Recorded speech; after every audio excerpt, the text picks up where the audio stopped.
چشمت چو به راهم طمعت راهزن آرد، اندیشه ز سودای تو در جان من آرد.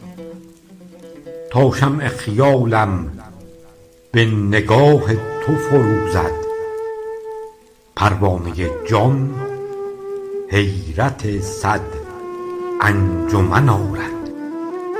اشکم چکد از شوق چو بر گونه شرمم، تردیده ام از ذوق مرا جامه کن آرد. با پیرهن عاطفه پوشان تن و جانم، تا داغ جنون پاره مرا پیرهن آرد. هشدار فقاهت چو دهد مفتی عقلم، ایمای لبت معترضم جان و تن آرد. سر برکشم از عقل و دهم دل به حضورت، تا چشم و لبت جانب جانم فتن آرد. بی لطف تو من در وطن خویش غریبم، هجران به سر و جان و دلم سوختن آرد.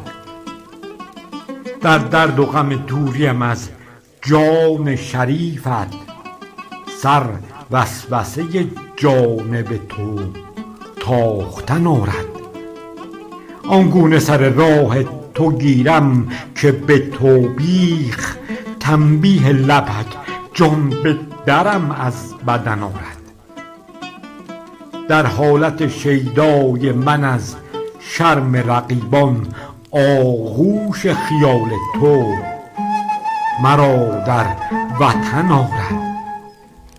بر سینه پرمهر تو آرام دل آرم، گر سر طمع زلف به هم بافتن آرد. آرایدم آرایش بزم نگهت جان، تا گلشن روی تو هوای عدن آرد. گل بردهد از گونه سرخت به زبانم، آن شعر تری کز دل لیلا سخن آرد. گو من چه کنم در طلب از رخصت عطرت، کز وعده رها سر ز هزاران محن آرد. انداز به اندازه طالب سخن از عشق، تا کشته به درگاه تواش بی کفن آرد.